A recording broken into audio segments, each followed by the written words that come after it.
Hello there. It's time for Most Things Kenobi. Shouldn't it be All Things Kenobi?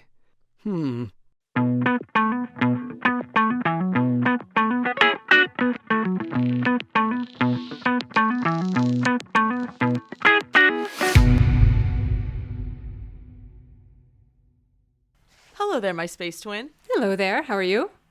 I'm doing good. My name's Leanne, And my name is Lauren. and this is Most Things Kenobi, Episode 2. Hell yeah. It's happening. It's so exciting. It's happening. Most Things Kenobi has an Episode 2. And it's going to be a good one. Oh my god, it's going to be great. I'm so excited about this one. I've been really excited. I mean, we've already talked about this, but I've been excited to do this episode since we know. mentioned it. So No, it's been like the best homework I could ever have asked for. Watching Clone Wars again just instantly puts me in a good mood. Can't help it. yes, and especially watching your favorite moments and trying to whittle them down. Hardest task ever. It's like asking who's your favorite child. It's like impossible to choose. Impossible. Although I'm sure people have favorite children, right? That's a Right, thing. I guess. I mean, we're both childless at the current This moment. is true. So, My favorite child is my dog. and my cat, who's lurking somewhere. A delightful cat. He's lovely. Thank you. All right, guys, let's get started here. We want to start out by thanking once again the amazing James Arnold Taylor, who is the voice of Obi-Wan Kenobi on the Clone Wars. He recorded our intro for us, which we still can't believe. It's kind of amazing. Still amazing to me. He's a fantastic person. So please go follow him on social media and tell him thanks for doing the intro to Most Things Kenobi. Yeah. It's awesome. MTK sent you there to say thanks. No, but for real, thank you, James Arnold Taylor. Amazing man, amazing character all around. Yes, fantastic. So today on Most Things Kenobi, we are discussing our top 5 favorite moments in the entire, every season, every episode within the Clone Wars. Now, this is tough. This has been tough. We've done our research. Some came to mind immediately for me, and then I was like, no. There are moments that moved me the first time I saw Clone Wars, or the moment that I'm going to refer to. But I also have honorable mentions because I felt terrible not including them somewhere. Yeah, same. So, Oh my God. okay, great. Yeah. See, space twins. It was like my list was so long that I agonized over it. It was painful, which I don't know what that says about me, but I think it's I'm a pretty committed fan that I feel physical pain picking my favorite moments. I truly think we're in good company. I think if we asked everyone listening today to write down their top 5 favorite moments, we're not talking just episodes. Some of these might be entire episodes. Some of these might be just flickers in time. But if they had to whittle down 5, I know for a fact you guys would have trouble. I know for a fact. It's difficult. It's more difficult than you think. Oh my God, it At least it was for me. Yes, absolutely. It was. Because, like you said, like favorites come to mind, of course, right away. But then as I started just revisiting the episode lists, it was like, oh, and then there's that and that, Yep. and like little moments that you forget. And I'm sure even with this insanely long list that I started out with, I'm missing stuff off of it. I'm sure there's favorite moments that I've forgotten about because, you know, that's what makes the show so good. There's little buried Absolutely. gems in like every single episode. Yes, and everybody views it just a little bit different, just slightly different. Yeah. So something I see in a moment or in an episode may not be the same thing that you catch. Exactly. And I know that you and I have had watch parties together, and we've both commented on completely different things in certain scenes, and it's like, oh my gosh, I never noticed that. Yeah. Until one of us told each other, which is, I think, is fantastic. I'm telling I you. still am sad that Netflix Party disappeared because that was one of my favorite things was watching. me Well, too. I guess Clone Wars isn't on Netflix anymore. It's on Disney Plus. No, but prior to Disney Plus, that's what we had. yeah. Back in the olden times, children. Back in the olden days. What are the kids calling it now? I don't know. Disney Plus, it's lit? No, I'm just kidding. I don't know. Lit to me is literature, and it is because I'm old. Okay, moving on. Okay. on to the top 5. My number 5. Anakin force choking Poggle. This is season 2, Brain Invaders. When I first saw that scene, and it has that flicker of the Darth Vader music, that feel of darkness, it was one of the first moments where Anakin truly just had it and said, I'm going in and I'm going to force choke this dude and get the information that all these other Jedi aren't getting. I loved that And he got scene. the job done. Oh my God. And it's fantastic. The anger in Matt Lanter's voice is perfect. It's perfect. Matt Lanter is so talented. Just throwing that out there. Can we just have a moment for Matt Lanter, please? Yes. Oh my God. Fantastic. Seriously, you brought Anakin to life in a totally new way for me. It was amazing. You gave him layers that I always wanted with that character. I knew he always had, and you brought them to life. So thank you, Matt Lanter, for being the Anakin that we love. That is such a good moment. Again, like as soon as you mentioned that, I was like, I forgot about that scene. I just remember the first time I ever saw it. Like, and I watched the seasons in order, right? And the episodes in order. And I slid to the edge of my couch and I was like, no shit. They went there. Little did I know that they would continue to go there as the seasons progressed. But like, that was the first time I was like, wow, love it. It's such good, because it's dark. It is. Oh, and I love it. I do too. I love when the show goes dark because it's like a quote unquote kids show, but it's really not. It's for Star Wars fans, not just children. That's right. How about you? My number 5? Yes. My number 5 is I have to include an Obi-Wan moment because of course people on Tumblr would kill me if I didn't. Yes. So my favorite, or my number 5 for me is when Obi-Wan says, had you said the word, I would have left the Jedi Order in season 2. That is in the episode called Voyage of Temptation. Honestly, a huge gasp moment. Seriously. And that's why I love that moment, because it's such a surprising confession from that particular character. You know, a man who's so restrained, a man who lives by the code, admits to loving someone openly. It's a huge moment, and it's delivered perfectly. Oh my God, it's so good. It's such a goosebumps moment. But yeah, the thing that like I really get out of that moment is it gives me a lot to speculate about as a fan, because it's kind of vague. You know, it's like a huge confession, but it doesn't explain why he said that. And either that means the relationship he had with Satine was so meaningful that he was willing to walk away from something that he'd sworn an oath to, or he didn't used to be so restricted and stringent in his beliefs, and that happened after that relationship with Satine, which means that something bad happened there.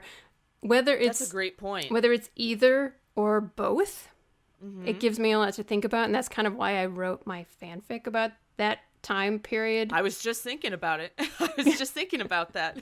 Because it's like, now I know where this came from. Yeah, it's like, what would make that character in particular be willing to walk away from something that defined his life? That's interesting to me. I think that's fascinating. And the only person present in that scene that knows is Satine, and she ain't telling. Right. So none of us know. So hey, Dave Filoni, make a mini series about it. Yeah. Oh, please. Could you please? It would be so cool. And like, imagine James Arnold Taylor and Anna Graves playing those characters. They would have an amazingly fun time, would they not? They would, because they're friends in real life, and it just shows in their performance. I think it's great. That would be awesome. Plus, you can make more money for Disney. Yes. Right? Yeah. Number 4 moment. What have you got? Okay, so let's take a trip to Kadavo, shall we? I love the entire arc. Oh, same. But I bet you know exactly what I'm about to say. I do. I know which one this is going to be. I'm so sorry. Look, there are multiple moments for all characters through that entire arc. That entire arc is brilliant. However, I want to know, Filoni, please, please, Lanter, if you know, chime in. If anybody knows the answer to this question, my number 4 moment. When Anakin whispers in the ear of the Queen, what the hell does that man say that makes her and a bird blush? The poor little innocent bird overheard whatever that was. The poor innocent bird nearly swooned over Anakin Skywalker whispering something to this queen that he's trying to schmooze, right? I gotta know. I love that moment because you don't get a lot of, I'll say it, sexual moments. Yeah, I was gonna say Anakin or Padme. Yeah, you don't get a from lot of anybody. The show is like very non-sexual in a way. I mean, understandably so. There's little, tiny, minuscule moments, and we found them all. Trust us. Yes, we did. But we looked hard. Not a lie. But, these are the parents. Anakin and Padme are the parents of Luke and Leia, okay? So, what did this man whisper to this queen? I gotta know. When I saw that, I have rewatched that only because I just love the reactions of Ahsoka, the queen, the bird, and the only one who's stone cold is Anakin. So he had to have been fairly confident in what he was whispering to the queen. Yeah, he's playing it smooth. He was very sure of himself. From the very beginning of that episode even, he knew. Anakin's a former slave, but he put that slaver outfit on like he owned that shit. Now, the reason I love the Kadavo arc is Rex and Kenobi are literally love it, paying for this, right? Mm-hmm. Ahsoka is in her own way, but Anakin is faced with something that he's lived through. Can you imagine being on the other side and seeing these slavers, these tyrants? So I love all of it, and he gives the 2-finger salute, which is a nod to Luke. Oh, like Luke. I love any mirroring moments of like father and son, father and daughter. Yeah, I do too. There's so many great moments like that in Clone Wars. But this arc in particular, nobody has a good time. No. Like, everybody is faced with all kinds of demons, and each one is, like, personal to that person. I just saw something recently on Tumblr where people were talking about how Rex is kind of a slave to the Republic, and they never have him comment on anything. He just kind of, like, goes through that episode silently trying to help basically Obi-Wan. He's kind of with Obi-Wan the whole time. But that's it. Yeah. It's a great arc. I love that one. Okay. Well, my number 4 is Obi-Wan fighting off the Mandalorian assassin on Coruscant during the Duchess of Mandalore episode in season 2. I rewatch this often. It's great. Well, and it's so much more than just like Obi-Wan kicking ass and taking names, which I love. Always.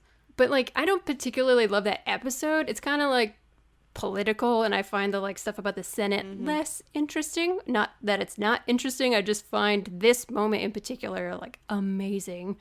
I love the sound in that part. And so when the explosion goes off, there's this high-pitched tone that comes in. And, like, we reduce the sound. Everything gets muffled around us. So, like, we're experiencing the disorientation that the characters are experiencing. And then you hear, like, a screaming in the background.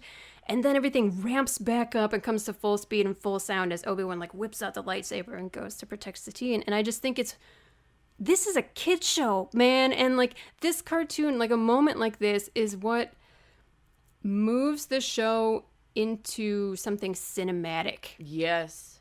And it's 1,000 times yes. It's so exceptional. It's so entertaining too. Yes, it's great to watch. We're experiencing it. It's not just watching it. You're experiencing it as if you're basically there with the characters. Exactly. And it's the attention to detail that makes a moment like that more than just, another scene in the episode. So, yeah, that's fantastic. Use this technique that makes the tension very satisfying as a person watching it. Because we know that these characters survive. At least Obi-Wan does. Satine, sorry. R.I.P. Yeah. Too soon? Too soon. Well, it's like we know these characters survive because obviously this takes place between Attack of the Clones and Revenge of the Sith. So we know the main characters survive. But to effectively add tension, even for characters that we know survive, I think that's really good storytelling. And the other thing I love about this moment is that Obi-Wan basically is a bar brawler where he just does these for sure. haymaker punches. Like, I want to see the day at Jedi school where Padawans are taught to box and punch people like this because, you know, there's elegant lightsaber training. And then there's the day where you learn to, like, break up a bar fight. It's so good. Great episode, great moment. I love it. Number 3, my third favorite moment in Clone Wars comes in season 5. I'm going to seem so biased. Every single one of these has been Anakin so far, but I swear I'm not biased. But it's in The Wrong Jedi, the very last episode. Ahsoka walks away, right? But prior to that, the fight with Barriss. Oh, yeah. And him leading her into basically Ahsoka's trial, right? Mm-hmm. And there's a moment in time when, and I love this moment, it's so poignant, when Anakin looks at Ahsoka and basically says, and this is an animation, the eyes of an animation that says, I always believed it wasn't you. Mm-hmm. And he, you know, you get that fight with Barriss. It's fantastic. You really see Anakin's prowess with the 2 lightsabers than just one. Mm-hmm. But then you get the impact of Barriss saying stuff that we as a viewer know becomes true, right? At least slices of what she says is very true about the Jedi, the Republic, the Council, the extremism that they didn't see or chose to not see. And you can't help but notice, like, it's a great moment for Anakin, but it's also something that's going to cause, like, it's the seed that has already been planted well before Barriss says anything of what will change him. But the look he gives Ahsoka is so hopeful. Mm-hmm. And then the very next scene she leaves. And it's just like, I love everything about all of that. So it's one of my favorite moments. It's those pain moments that we love, you know, and yeah, I think that in particular is so fascinating because Anakin already had those feelings. They become, like, really apparent in the Reiko Hardin arc where he's starting to feel really betrayed. And it's like he's already got the doubts, but he's still fighting Barriss and trying to be the Jedi, even though he feels a lot of the things that she's feeling. You know, so that's a lot of great irony. And then he has to watch his own people forsake Ahsoka.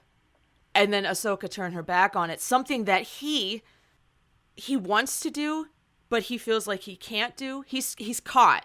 Mm-hmm. And so obviously we know how that turns out. But there's so much strife there. And then it just turns when Ahsoka walks away. And the hope that is there when he brings Barriss and has her confession. And it's just, oh, Star Wars. I know. Tearing the heart out of us. I know. Every single time. Never allowed a fully happy ending. We're just not really. There's always something to poke a hole in your delicate heart. Yes. And that did it. And I love that moment. Oh my God, that episode, we should do an episode of our podcast where we talk about moments in the Clone Wars that make us cry. Oh, well, we'll be here. Yeah. Folks, it's a 3-part arc of our own. Yeah, I think that episode with Ahsoka is on everybody's crying list. Absolutely. Good choice. That's a really good choice. My number 3 is landing at Point Rain in season 2.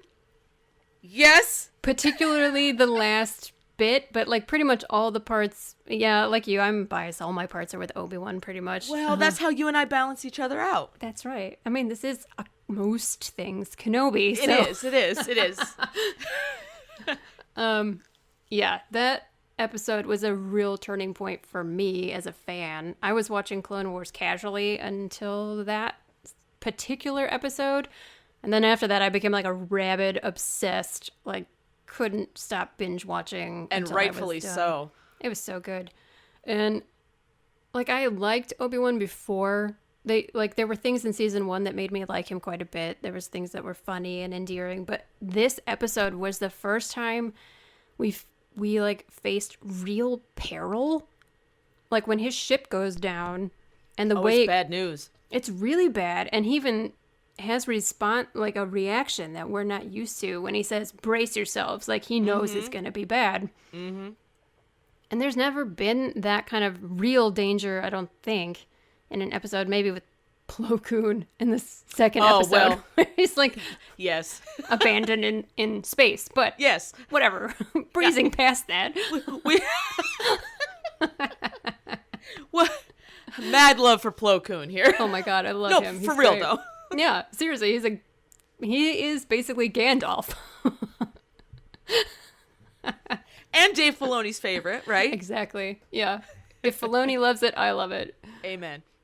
Also, just the way that crash scene in particular is filmed, it's like, it still gives me chills, even though I've watched it over and over, because the pacing and the timing is so perfect. And again, that's the thing that moves the show, the details like that move the show from being entertaining to cinematic. It is done with like intention and precision, and it is so satisfying for the audience. The sounds of the gunships mixed with the fire, the laser fire that's coming at them, and you hear them, like the ship swaying, and as they're coming down, it's great. It's great. Yeah, it's so good. And then obviously the crash, but then after that, like the scene where the troops it's getting really dire and they think they're going to get overrun by the Geonosians, and the troops circle up and circle in around Obi-Wan. And even though he's like very badly injured, he stands up, lights his lightsaber, and he's like ready to fight to the death with his men. And that was when I was like, okay, new favorite character. That's it. I'm destroyed. He's my favorite. This moment. Fantastic. I can't say enough good things about that singular scene. Oh, it's like one of my favorites ever. And I will point out, I just have a little note here. Oh. Obi-Wan is one of the only characters you see bleed. That's true. He's got these scratches on his face. Oh, I remember the scratches. Mm-hmm. Otherwise, there's not many other characters. I can't think of any other character that bleeds on the show. I'm sure someone will know if I'm wrong. If they do, they don't look as good as Obi-Wan did. Doing it. Hands down. Handsome scratches on his face. Just perfectly placed across the cheek. Yeah. Across the neck and cheek. All right, we got two left. This is good shit, man. I'm loving this. I'm telling you. I'm getting excited the more. I know. I'm like getting warm here. So number 2 for me, the entire arc, but the sequence of Anakin at Mortis, when the flashes of what we know come true happen. Mm-hmm. When I first saw that, I had immediate tears, straight moved by that scene, because every single thing comes true. Mm-hmm. He's seeing it, not believing it, and you almost feel agony for this character because you know it's coming. Not often are characters confronted. Now, obviously, this has to do with the sequence in which you watch Star Wars, right? You see episode, what is this? Yeah. 4, 5, 6. Then the prequels, Clone Wars sequels, right? Mm-hmm. But you know what happens, and then you see all of the Clone Wars moments that lead up to it, basically, up to Revenge of the Sith, and then what happens. So I thought that it was a moving scene. It was again, Matt Lanter with the agony in his voice, the pain, I don't want to see it. Don't tell me this happens. Because like, if that were me and I were seeing something that was to come true, that was that horrific, right? Everyone you love, gone. Everyone, you're killing younglings. You're just a whole planet. Long live Alderaan. But, R.I.P. Too soon? Too soon. R.I.P. Seriously. It is too soon for Alderaan and for Satine. I cry for both. But that sequence where he's confronted and he rubs his eyes and he doesn't want to see it, it's one of the best things I've seen. Yeah. I mean, come from any animated show that I've ever seen. It's great. It's fantastic. It was treated with the respect it deserved. The entire arc is fascinating from all three characters' perspectives. So intense and sad. It's so sad. It's I always depressing forget as hell. how heartbreaking that arc is until I rewatch it, and then it's like, oh my god, you come away feeling just crushed. Yeah, you're like empty. Mm-hmm. You know. But the Lanter's voice too, when he says, "I will do so many terrible things." It's perfection. It is. It's It gets what me I want every time. Yeah, Mhm. it's great. God, I would love to ask Matt Lanter, like, how did he prepare for that scene? Or any of those like gut-wrenching scenes, that require a lot from a voice actor. I would love to pick his brain and just know, like, what was he thinking? How did he do it? How many takes did it take? Stuff like technical stuff. But it's great. Well, and voice actors cannot rely at all on their physical acting. It's all vocal inflection, and it's so challenging. You have to have such control and know where your levels are. Truly. Like your emotional levels are, and how to convey that vocally. That's very difficult. I don't know how they do it, but a million kudos. Matt Lanter, we would like to invite you on the show. We have questions. We have I have multiple questions, clearly. Just from this episode, I have multiple questions. But anyway. Yeah, please message us if you're interested. Really, I would just love to know. Oh, yeah, that's such a great... And I love how they do the outline of Vader behind him. Oh, in the yeah. smoke. I didn't even touch on that. The visuals. I've been focusing on just, like, the emotional and the auditory, but the visuals, too. It's just... It's so beautiful. It's beautiful. And so much of Clone Wars, the animations are just stunning. It's beautiful art, if nothing else. No. And really, the show is more art to me. I think so. It's just really entertaining art. It's good that it's entertaining, but is visually everything about it, honestly. It's not just visually beautiful. The music is beautiful. Everything's beautiful. Yes. Okay, my number 2 is the entire episode Revenge in season 4. Oh, I knew this was going to be on your list. This was going to be on your list. It was a squeaker for number 1, but there's one thing above it. I'm surprised it's not number 1.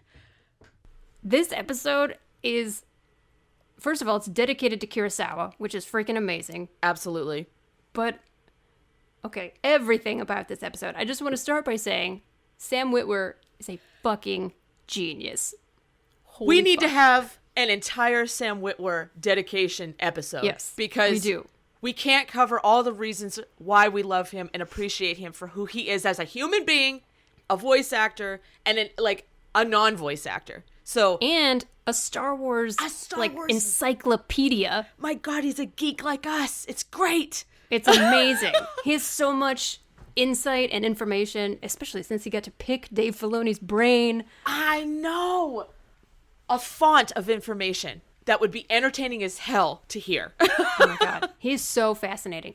He did a great interview with James Arnold Taylor on his show Clone Wars Conversations, where they talk for 2 episodes about all sorts of awesome Star Wars stuff. It's really fascinating. Yes. I would highly recommend. Yes. I'll listen to that, because Sam is super, super into Star Wars lore and philosophy, and his favorite character is Luke, so we have oh my gosh, a bond there, which I love.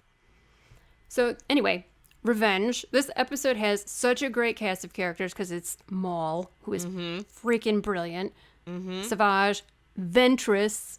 Yes. I love Ventress. Yes. And then Obi-Wan all together. And it's a mess. So good. It's so satisfying. Oh, and Mother Talzin is in there too.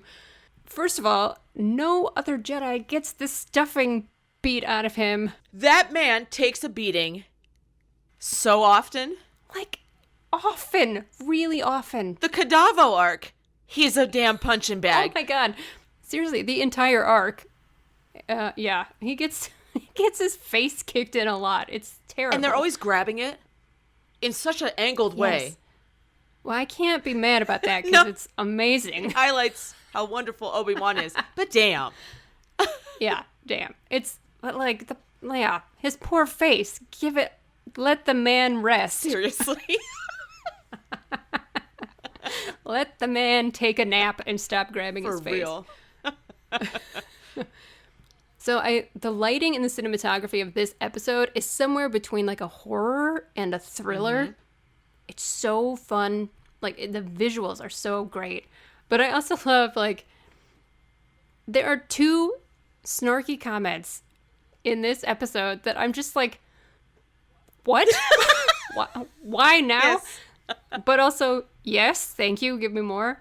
When he says, when I cut you in half, I should have aimed for your neck instead. The snark never stops. And it's so inappropriate. It's not Jedi at all, but it's so good. And then when he says, I like your new legs, they make you look taller. Who wrote that line? I don't know. But it's brilliant. Give them an Academy Award, because that was freaking brilliant. Let me tell you something. He could have his face smashed, punched, ribs kicked in the stomach. The man will not stop the snark, and it's fantastic. Yeah, he's still That's got a line. That's why we love Obi-Wan. He's got a line for everything. He does. And really, those legs did make Maul look taller, so I mean, facts are facts. Kind of like a metal chicken, but still tall. For real. And I noticed that when rewatching the scene, Maul is very genuinely angry. Mm-hmm. And Obi-Wan, every time he's snarky, Maul gets even angrier. It's the less Obi-Wan takes it seriously, the more Maul is like, I'm gonna just kill you. Which, deep down, Obi-Wan is thinking, this is fun for me too. Yeah, it's like the only power he has in the moment. True. Because he's physically got no power. And that line that Maul says that he's gonna keep Obi-Wan awake to feel every single cut, I'm just like, not a kid's show. Again. Kids show. Such a great line. Like, it's a really great moment, because I remember watching that episode and literally, like what you said, on the edge of my couch, like, what am I watching? This is not a kid's show. It's so good, but it's so scary. There's a lot going on there, but it's fantastic how it all comes together. Yeah, and again, it doesn't matter how many times I watch this episode, it always gets me nervous because it's so well made that it brings that emotion up every time. And Obi-Wan with a red lightsaber. Sith Obi-Wan. That's right. The only time we're ever going to see that, pretty much. Right. No, but yeah. Red's not his color, as he said. No, but it looks good on him. But dang. And then I love, love, love the line where Maul taunts Obi-Wan about Qui-Gon's death. Oh, yeah. And he don't said, go there. No, and it's kind of what we all want to know, though. It's like, what is Obi-Wan's reaction? What's his emotions about it? He won't ever talk about it. No. And apparently, I've heard that there was a line written where after Maul says, how did that make you feel, Obi-Wan? Obi-Wan says, don't you dare even speak his name. Like, don't even mention Qui-Gon's name. But I think what I heard was, I think I heard Filoni say this. They took the line out because they thought it didn't sound in character for Obi-Wan. Well, it's certainly what he was feeling. Yeah. And I could definitely say that his character would be thinking that. Don't you dare even. Yeah. Because you see the rage in his face, which is very not common for Obi-Wan. Right. You never really see anger, except when he's in front of Maul. He gets angry several times. Well, he's a constant reminder of what happened. Right, and maybe even feelings of failure or... Oh, yeah. Who knows? Yeah. But that's my number 2. Fantastic. And I watch it so many times, it's pathetic. But if it was a VHS tape, it would have a crease in it for all the time. Like my old episode 4, 5, and 6s, they're all banged up VHS. I have the exact same, the original VHS before any of the edits are added. And yes, mine are definitely creased for all the rewinds. Yes. My God, A New Hope is just worn. I would love to know what my parents did with that, but that's another topic. I would love to see those again, wherever they're at. In the attic somewhere, I'm sure. I don't have them. Good stuff.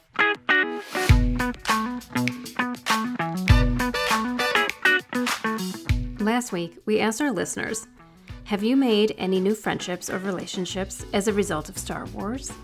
Or have any of your friendships or relationships grown deeper as a result of Star Wars? The lovely Pinmaster Lady over on Instagram kindly sent me a response to this question. They said, "The past year has been the epitome of Star Wars and friends, and people I never would have met had it not been for our mutual love of these galactic space wizards. I was never fond of the idea of internet friends, and I couldn't comprehend how one could be so close to someone they'd never seen with their own two eyes. But the distance from my friends seems like nothing now that I discovered what it's like to connect with people who share the same interests as you, regardless of where they live. Not many of my real-life friends were into Star Wars like I was, but I'm grateful to have found my niche of Kenobi-loving, lightsaber-wielding besties who always send the greatest memes." Thank you so much for answering this question, Pinmaster Lady. You make the most beautiful pins. Oh my good lord. People, if you have not followed her on Instagram, get over there and do it. Her Star Wars pins are some of the most beautiful pins I have ever seen, and she does beautiful artwork. Check out her Etsy store as well. She's got some incredible commission paintings on there. That concludes part 1 of our favorite Clone Wars episodes. To hear our number 1 moment, join us next week, and we'll have a huge list of honorable mentions because it's like picking your favorite child. This is impossible. We have to have the honorable mentions. Thank you so much for joining us here on Most Things Kenobi, the podcast. Remember to follow us on Tumblr, Twitter, and Instagram, and don't forget to subscribe on your favorite podcast player. For your one-stop shop, you can always find us over at mostthingskenobi.com. So until next time, my space twin, may the Force be with you. Always.